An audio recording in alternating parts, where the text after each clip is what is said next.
And I'm Mariana Murillo, and I am the host for the Semilla Project podcast. Today, we will be talking about the Loma Linda Community Garden and about the grand opening coming up here on June 13. So, first, can I have everyone introduce themselves and share their connection to the Loma Linda Community Garden? I can start. My name is Aaron Lee Yate from Cochiti Pueblo. I'm also Dene. I work with the Semilla Project. I'm the Land and Food Sovereignty Manager. So that basically means I help to take care of our community gardens, lead programming with our gardens, and just increase access to food for Albuquerque residents. Beautiful. And then we'll go on to Zoom. And my name is Carlos Matutes. My pronouns are he, him, él, and I am the New Mexico State Director for GreenLatinos. We're connected with Loma Linda Garden because we are leading what we call the Urban Greening Initiative. And we're working with 4 different organizations, including Semilla Project, for urban farming and urban greening projects in Albuquerque. And I'm so proud to be a part of this and so excited for the season opener this year. And really quick, Carlos, can I have you talk a little bit about what GreenLatinos is? Absolutely. GreenLatinos is a national environmental justice organization. We fight for environmental justice for Latina communities and other communities of color. And we have a variety of different state policy programs that are reflected by our federal policy programs, including water equity, sustainable communities, public lands, and clean air climate justice. Beautiful. Thank you so much. So before we get into it, I'm just going to ask you guys, how is your guys' day going? I know, Aaron, you were at the farm, and we're going to talk about that. So Pretty good. I'm pretty tired right now, to be honest. Yeah, we were building an adobe horno at the community farm today. So we finished the overall structure, and now all we have to do is plaster it. So that way it makes it waterproof. But yeah, it was a good day. We had a school out, so I was running around hurting kids. And but I'm feeling pretty good here. How are you feeling, Carlos? I know you're not in Albuquerque currently. Yeah, unfortunately, I am out of town taking care of my 98-year-old mom. Oh. So, it's good to be able to make food for her. I made her a ropa vieja, which is like one of our favorites. My family's from Cuba, the island, not the town in northern New Mexico. Well, I figured maybe. Well, possibly, I don't know. But it's good though. It's good to be able to be here and help take care of her. Yes, and thank you for joining us on Zoom. Love to have you here. So first question, what makes the Loma Linda Garden special to you guys personally? I just want to talk a little background on the garden itself, just because that's what we are talking about. So we're not just just so many people know, I guess for me, I think what makes Loma Linda Garden special, the fact that it's a true community resource for anyone, mainly to increase food access, to be able to give food back to the community, but also to teach people, where does their food come from, how is it grown, how do you do it in a sustainable and healthy way, so we're not destroying the earth or ourselves, by using like pesticides or herbicides that could negatively affect our health. I really think that it's a true resource for the community, being able to feed the community, but also bring our knowledge together and share that. Yeah, and I think even just watching it grow has been so beautiful. I remember when it first started, it was like, it was just this plot of land, and I was like, oh, well, this is gonna be a garden. Like, I don't know how they're doing that, but I just went. But yeah, just seeing it grow, and then even I've eaten some of the vegetables that have been there, and they've been really. It's so fresh, it really is. But and then we'll get you, Carlos. So the money for so our projects are funded by a grant through the Bezos Earth Fund, and this is their Greening American Cities initiative, which really is more focused on urban greening in general. But here in Albuquerque, because we have so much food insecurity for so many of our communities, it was very important for me to find projects to fund that were based on exactly what Aaron said, making sure that there is food for our people, making sure that we have that connection with growing food that is part of our culture. It is part of our shared culture between our indigenous communities and our Latina communities. This is something that goes beyond the very basic need to make sure that nuestra gente tiene comida, we have food for our people. That's incredibly important. But it's just as important for me to make sure that, again, as Aaron said, we draw that connection between the communities and where their food comes from. There's just something that is irreplaceable. Uh, Tomato seedlings in the springtime and having them experience that growth. Well, like what you said, you went to that garden the first time and you just saw the empty plot of land, and to see it producing food for our communities is just an amazing thing that really reconnects us with Madre Tierra. And then Carlos, I know you kind of like touched about on it a little bit, but why would you say community garden and access to these green spaces is important for like especially the Latino community?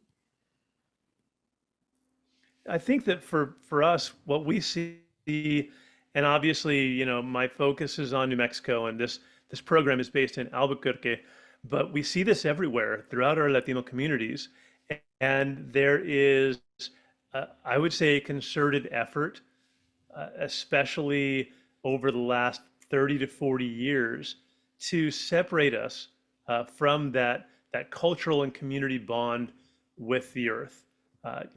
A lot of us grew up with parents who came to this country. I was born in the U.S.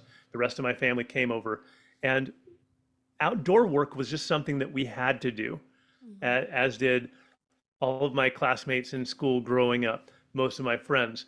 We had parents and older siblings who didn't have a choice but to work on farms, work. I grew up in a city, so it was mostly doing construction or painting or roofing. That's just how we grew up.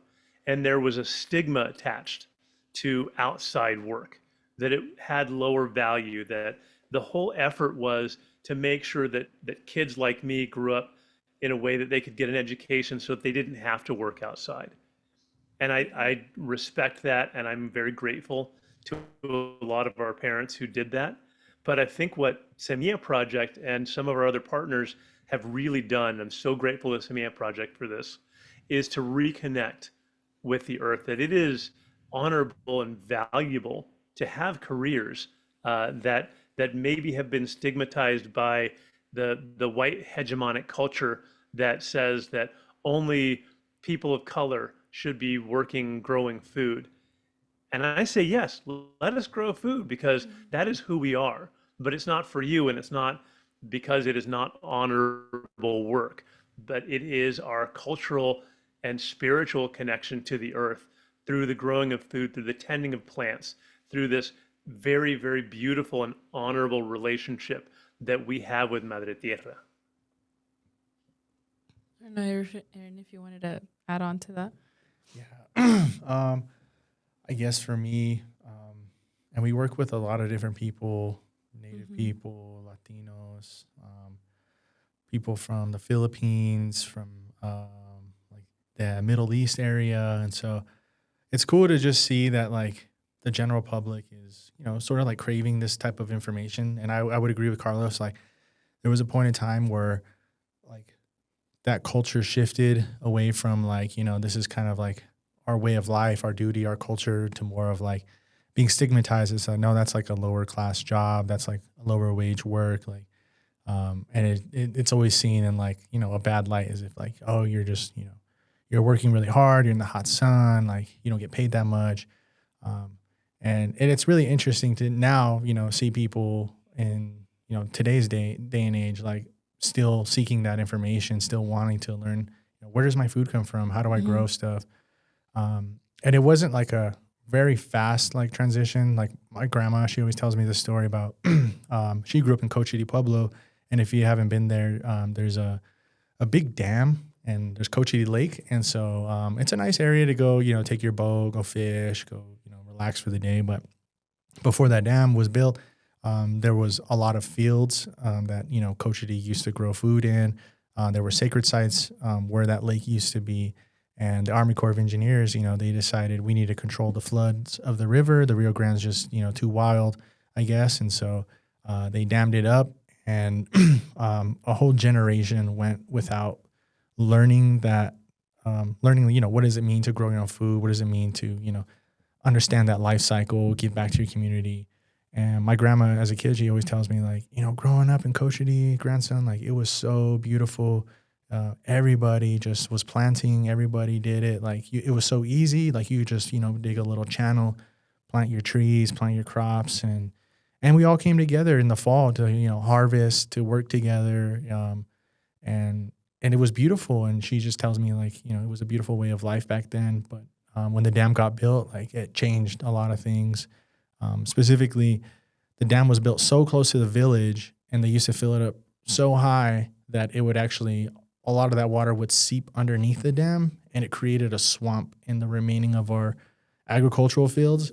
So nobody could grow food for like 20 years. And so, in that time span, that's when people, started to like not continue that knowledge, not pass it down, because, they weren't able to. It was like physically impossible to grow on a swamp. So now it's really cool just to see, how like a space like Loma Linda is sort of, reconnecting us back to that culture, to that, this is what life can look like besides a supermarket, besides a Walmart. Like, we don't have to just be dependent on, this mega corporation. Like, we can work together, we can grow our food together. And this is a different definition of success, happiness, and well-being. So I would say that's kind of how it serves, I guess, all of the community members in Albuquerque. Loma Linda does a really good job. Yeah, and I think it's definitely a really welcoming space, because I know for myself, I mentioned before, I'm not good at, I have the opposite of a green thumb. It's really bad, actually. Like, but it is inspiring, like, seeing you guys do this work. Like, every time I'm there, I'm like, you know what? I could start a garden at home. Like, I could do this. We actually got trees from the Rooting Our Communities, and they're growing. I didn't do the growing, but they're there, and I see them, and I'm like, oh my gosh, like, I would love to do this. And I am moving out soon, so maybe I'll start a garden, and I'll send pictures to you and be like, hey, can you like let me know if this is okay? Well, but yeah, that's the goal, right? Is just to like kind of light that fire again, spark that curiosity, be like, wow, can I do this? I probably could do this. Like, I see other people doing it, and they make it seem real easy. Like, I should try it. And that's I'm just trying to plant the seed, it's working too. It's like where that seed is getting there. Good. It's speaking about those 3 trees in my home. I don't know. Yeah, definitely. I would love to. Yeah. But well, speaking kind of just about getting people involved, how can people get involved throughout the year? Just like, even if they haven't gardened before or anything. Sure. So like, we're always open for volunteer opportunities. So if like, you can reach out on our social media. We have workshops going on throughout the year, every month. Next month, on June 13th, 4 p.m. to 7 p.m., it's a Saturday, we'll be having our season kickoff. And that's a perfect day to come. Just kind of promo. Yeah. Quick promo. Just, see what Semilla's about, meet our team, meet the space, see who else has been coming out. Our Orno will be done by then, so we'll be able to. What is in a second, if you want to talk about the Orno a little bit, but go on, sorry. Yeah. There's going to be a lot to look forward to at that event. Music, food, art, games. So it'll be like a little fair, and some planting, of course. But yeah, so, if you want to reach out on social media, if you want to come volunteer, like, definitely hit us up. Like, our communication teams can give you my number, and that's Mariana. Yeah, hit us up. Let us know. Yeah, and I've had people reach out. We had a couple people come yesterday for the Orno build. Some people came this afternoon. So yeah, and if you're just starting, like, really the way I would say to, I guess, get started in learning how to grow is just go out and put yourself out there. It's okay to fail. It's okay to, grow a crop that doesn't succeed. It's always a learning experience. Happens to everyone. Yeah, it happens to everyone. And so I'm always learning, I can do this better next year. I can improve. And I think it's just, keeping that mindset of like, I can grow, as opposed to like, no, I don't know anything, You're better than me. I know, and we all do that. We're all our own worst critics. And yeah, I killed a succulent once and I never went back. I don't know. I was like, there's no way this, I don't know. Yeah, so Aaron has an unfair advantage, though. He has a lot of background in education in agriculture. That's what I'm saying. I'm like, I don't know, me personally. Now there was a time when I first started growing, It just didn't go. it wasn't working. I was just like, what's going on? Didn't you mention one time there was there was one time you mentioned about it feeling really badly or something, like the whole crops didn't grow or something? Oh yeah, I've had times where like I planted way too early and didn't account for like the frost. Yeah. And so I planted like probably 7 rows of 100 feet of beans. Dang. And so there were at least like 700 plants of beans. And then over that weekend, it frosted and more than half of them died. Oh. It's like, oh. So I guess it does happen to some people. Even Aaron. Yeah, so. Carlos, have you had any experiences with, do you farm often? What would you say? I live in the East Mountains, which is an especially difficult place to grow food, but we do grow food. I also grew up gardening. You know, both of my parents grew up in a farming community in Cuba, in Baracoa. So that's kind of it was a value that was ingrained in me from a very early age. So I've always grown food, and I've always grown crops, even when I've lived in like tiny apartments. Just even if you have some herbs, some cilantro, you can always grow beans. You can always grow tomatoes. But it is challenging in New Mexico. It's a tough place to grow things. But to echo what Aaron said, everybody makes mistakes. Everybody has failures. Farming is hard. It is really, really hard. And I think that that's one of the things that I really appreciate about Semilla Project is there is an openness to everybody can learn to grow things. And I hate to say this, but sometimes failing and having your entire tomato crop get eaten up by worms, or having an early planting get killed by frost, gives us also an appreciation for the cycles of life and how hard our relatives have it, who are working on farms all the time. The love and the work and the sweat and the blood that goes into growing the food that we eat every day. I really feel like growing your own food or volunteering at a community garden like Loma Linda gives you an appreciation for our food system in a way that nothing else can. Definitely. Well, what's your guys' favorite thing growing right now? Actually, I wanted to ask that. Or that you've ever grown in general. Sorry, that was like a rough. Carlos, you want to go first? Now that I'm asking you guys about your gardens. Yeah, I mean, I'm kind of the Chile head, and I've had not great success with big gyms because of where we are, but my serranos and my habaneros have been going good the last couple of years. Do you make some salsas? I always love pulling an habanero off of the plant and dicing it up and adding it to something. It's just you can't replace that. Have you made salsas with it or anything? Oh yeah, absolutely. We make a molcajete that we we everything up. We take tomatoes from our garden. We take cilantro that we grow, the chiles that we grow, and just grill it up and get it nice and toasty, and just put it in a molcajete and just grind it up. It's so good. You, Aaron, what's your watermelon? Always gonna be. It's always watermelon. It's always watermelon. The yellow watermelon for sure. Is it hard to grow?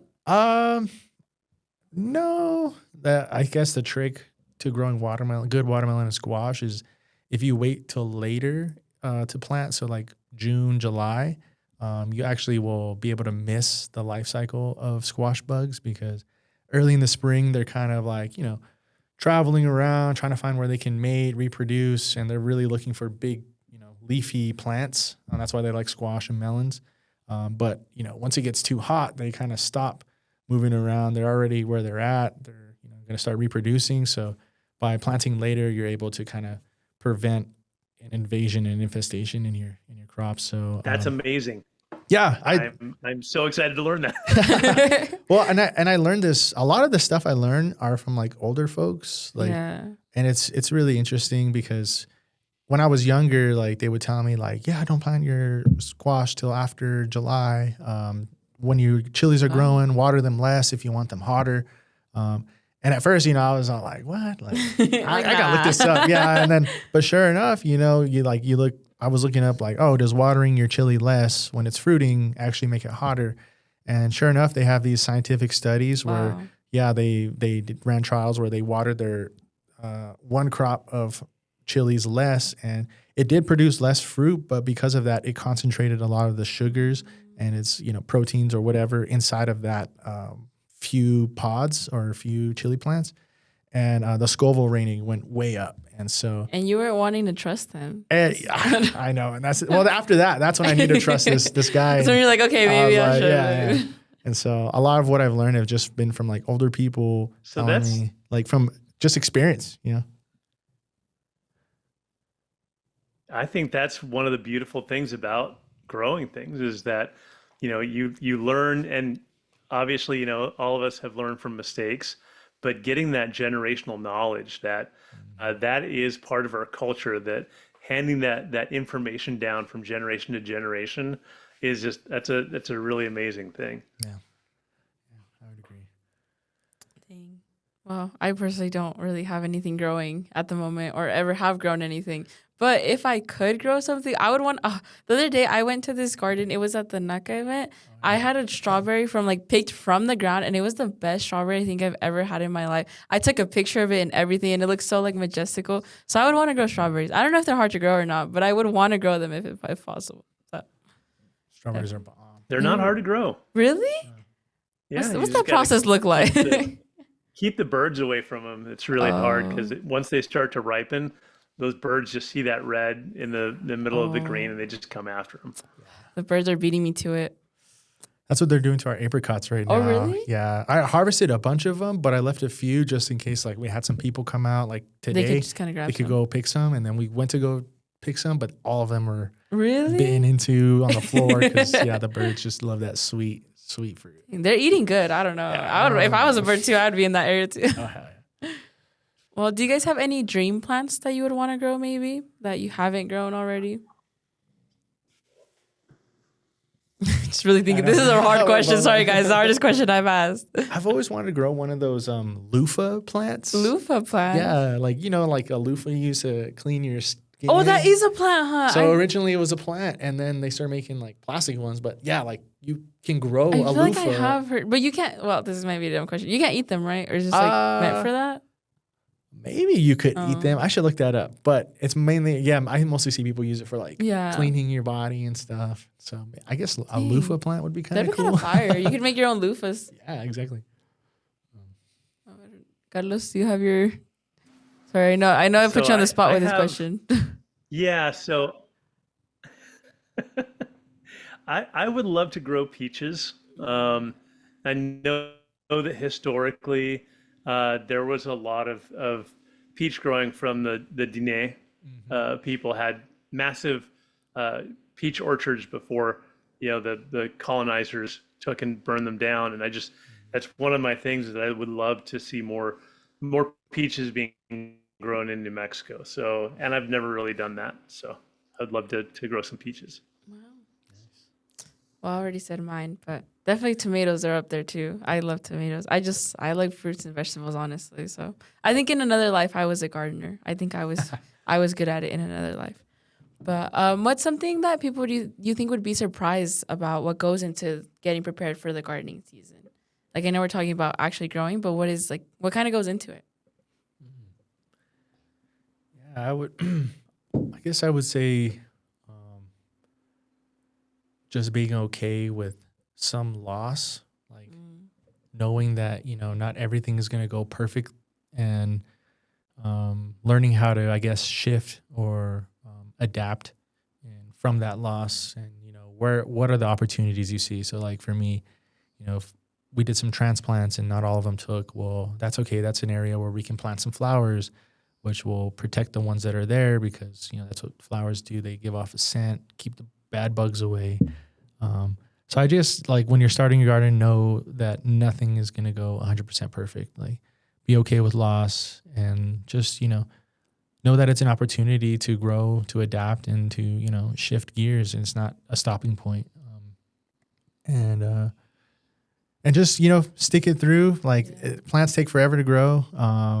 And once you do get that first fruit, it's so rewarding, and you're just wow, this is literally the fruits of my labor. And like, I can't believe I just did this. And even now to this day, like when I get fruits, I'm still thinking that same thing. It's like, I've been doing this over and over, but like still says I get that same feeling. Like, wow. And I think that's really good advice, just because like, I think a lot of people, it is really discouraging. You kill one and you're like, you know what? I can't do it. Like, obviously I had that same mindset, but I think that as soon as you kill one, you're like, oh, wait, maybe I can't do this. But I think that's really good advice, especially being rewarded with the actual fruits as well.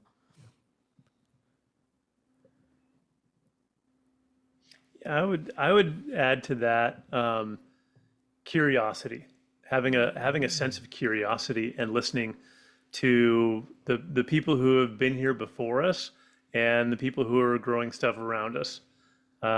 There's so much to learn, and you have so many microclimates and like different soils, even just within Albuquerque. You know, you have different things that have been done, cover crops. What we call now regenerative agriculture. There are all these, I guess, ag hacks that people who have been here for thousands of years have been using. And it's just, I don't know, if you have a sense of curiosity about it, if you have an idea that you just want to be here and learn and do your best. And yeah, like Aaron said, have that understanding that you're probably never going to be 100% successful. But if you approach that with a sense of curiosity, every year you're going to be better at growing things, and it's a great way to grow as a person as well. I want to take your advice home with me. Honestly, this is really good advice. Well, talking about, I know you mentioned it earlier, Aaron, about the June 13th event. I want to get a little more into that. What are you guys excited for this event to see at this? Maybe see at the event or? Yeah, I'm just excited to bring everyone together just to kind of celebrate the space. I feel like oftentimes we're kind of, just on go mode. And when we do have people there, we're putting them to work. They're busy. We're not just kind of like standing around. I guess it's just a day that where people can relax. They can enjoy themselves, eat some food, plant if they want, but know that, this is a space where it's for them, and it's they can always come back, and they should never feel, any type of way where like they're not welcomed. But yeah, the event is going to have a lot of just games, a lot of food, art. I want to try to do bring some people I know who drive lowriders and do like a little car show. That'd be cool. Yeah. I'll bring my car. I don't have a cool car, but I can bring my car. I like your my little Thunderbird. Buick. Yeah. Oh, well, I have the Buick now. Oh, you have a Buick now? Oh, okay. Yeah, one thing about me, Carlos, you don't know this, but I have a different car like every month because my parents sell cars. And I think in the time I've been at Semilla, I've had a good Nice. 10 at this point. I don't know. Your parents give you some nice cars. Yeah, I had a Thunderbird recently. I don't know. But it wasted so much gas. With these gas prices right now, I don't know. It was horrible. Yeah. So crazy. True. That's very true. I don't know. So last year at the grand opening, it was such a great connection between the staff and volunteers from Semilla Project with community members, with a couple of local government elected officials. It was a really wonderful atmosphere, and I'm so excited to see that connection as that has grown over the last 12 months. How many more lives have been touched? How many more people really see the Loma Linda Community Garden as something that they belong to, that belongs to them? And it's always great to see all my friends from Semilla Project in their element and really celebrating. And hopefully, we can get Emmett shared a song of prayer last year, and I'm hoping to experience that again. And who knows, there might be other people who might even be on this podcast who are musicians who, I don't know, might be able to break something out. I don't know. There's only 3 of us, and I'm looking at one. I know it's not. I wish. That's so cool. That'd be fun. Our bass player, he lives in New York City, so bring him out for this event. We could have a concert there. That's true. Pop in. Maybe next year. Next year. Next we'll one. Headlining. Yeah. Well, actually, talking about the event, what do you hope people take away from this event as well? I know you kind of already mentioned it. But. Yeah. yeah, just know that, there's other people like them who, are interested in the same type of stuff, that they can find community here. They can find a group of people, that are, accepting, willing to learn, like with each other.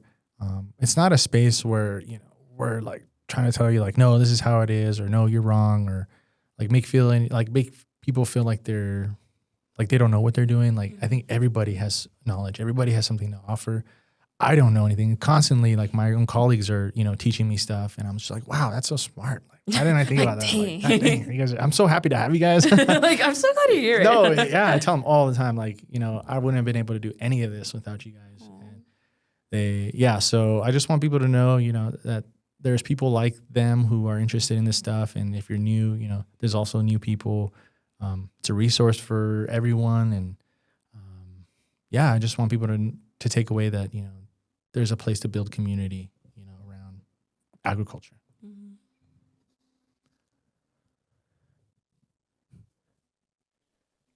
Carlos, are you still there? Can I expand on that? Maybe? Oh, yeah. Can you Yeah, sorry. I don't know if you can tell. We're just like looking at you sometimes, like waiting. Okay. We're just like staring you down. Sorry. So if I can, kind of hop on a soapbox a little bit, and expand on what Aaron said, it's that sense of community that a community garden brings. A lot of my work, a lot of communities, at both the, in the Roundhouse in Santa Fe, the, city council chambers in Albuquerque, all the way to Washington, D.C. And what I would love for people to take away from this event is looking around at their neighbors, looking at what Semilla Project has been able to accomplish with the help and collaboration with City of Albuquerque. These are things that need to be pushed forward through every community. Everybody has a right to food. Everybody has a right to be able to have that connection with their culture and with their community. And the decision makers that we elect are the ones who are often in the way of being able to have more spaces like Loma Linda throughout our city, throughout our state, throughout our country. I would hope that one of the things that we cultivate is this sense of responsibility for our communities, for our neighbors, to work to make this place a better space for everyone. And not everyone, especially a lot of people in the area where the Loma Linda Community Garden is, have the right to vote because of different immigration statuses, or perhaps mistakes that they've made in the past. So every one of us that has the right to vote, we also have a responsibility to our neighbors and to our communities. And that's one of the things I would love to see people really get out of events like this garden opening is this network that we have, this mycelial network that connects all of us, and that's community, and that's what I really hope people take from this opening. Yeah, and I think it's important knowing that you have this resource because a lot of people don't know about it, especially like you guys give away free vegetables. Like it can be good. Like how many meals did you something about? You mentioned it the other day. Last year we gave around over 530 bags of produce. And yeah, I totally agree. Like when I would go around, we were, getting produce. Produce was ready to harvest. We went canvassing to tell people, hey, we're going to be distributing here at the community center. And a lot of them were like, what? I didn't even know there was a garden in the back. Like, I'm going to go check it out now. And so it kind of started to spark that curiosity in people. And but yeah, every Thursday at Loma Linda, we're doing distribution starting in the summer, probably around June when everything is like really producing. Yeah, and I think just really inspiring people to start their own even. Like, oh, you know what? I'm seeing these workshops. They're teaching me how to do it. Like, maybe I can do it at home kind of thing as well. Yeah. But I kind of want to ask about the garden. What do you think the vibe of the garden is for the people that haven't been there since they will be coming out on June 13? Dang. It's chill. It's It's a chill garden. It's got a lot going on. I mean, there's a lot more new features now. So the Adobe Horno, the Adobe Horno is there, so that we use. If you're not familiar with what an horno is, we use it to cook food. It's in like a traditional mud oven essentially. And so people have been, doing it all over the world. Here specifically in the Southwest, we cook a lot of bread, a lot of cookies, soup, stew.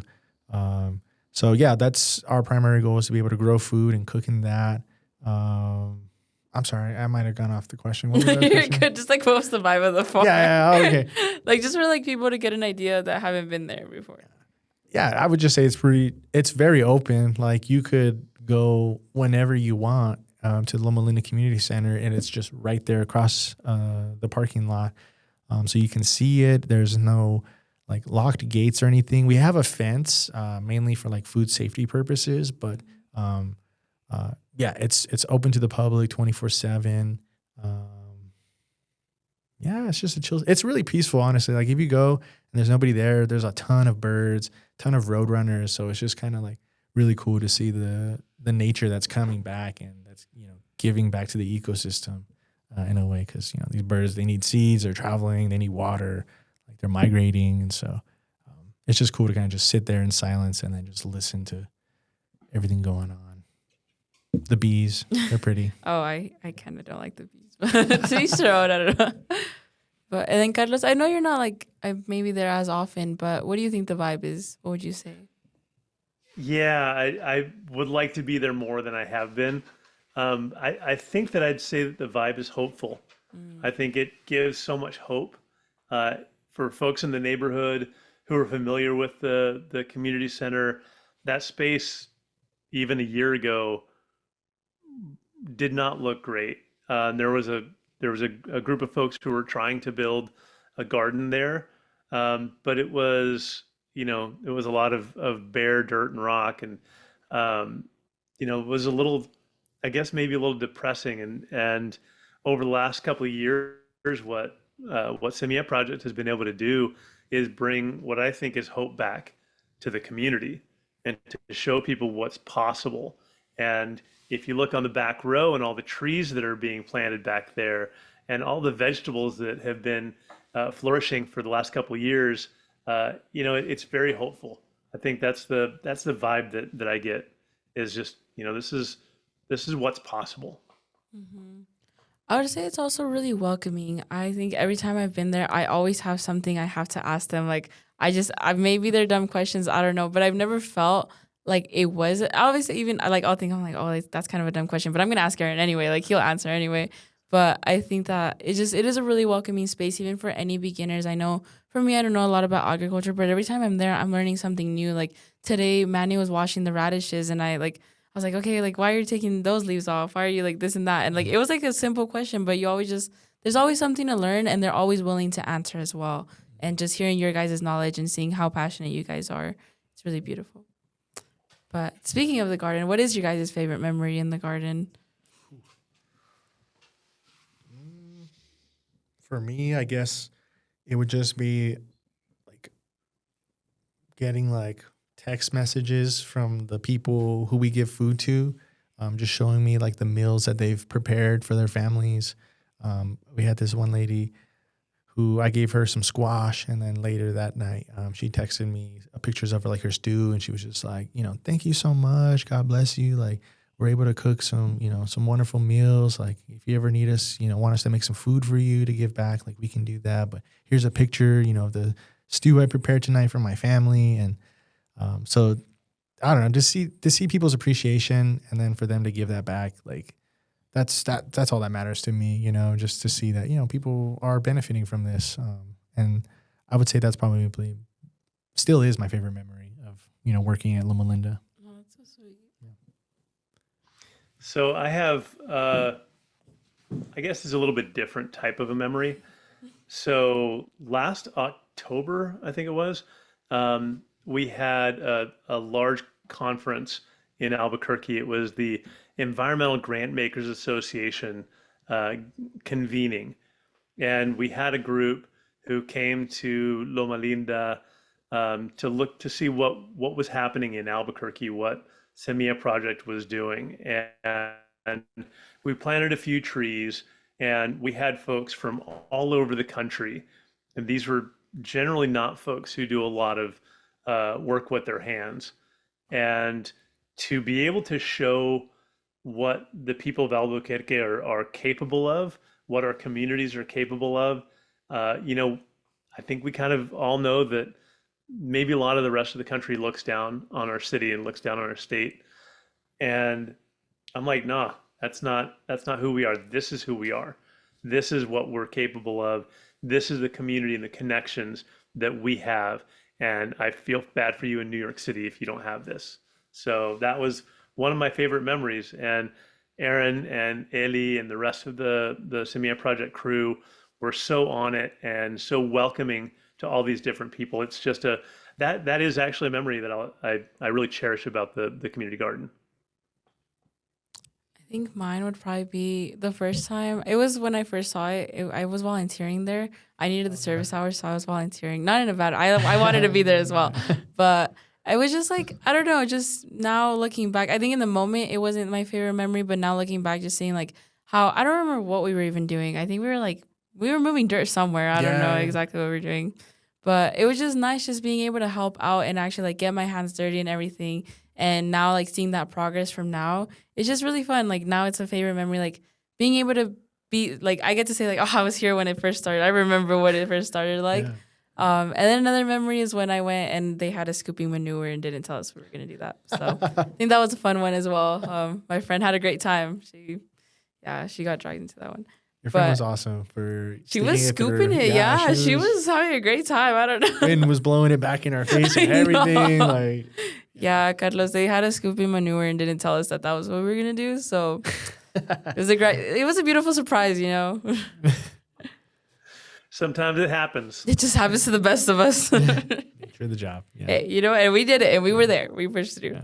Yeah. But before we close, I just want to ask you guys what makes this garden so special to you guys personally.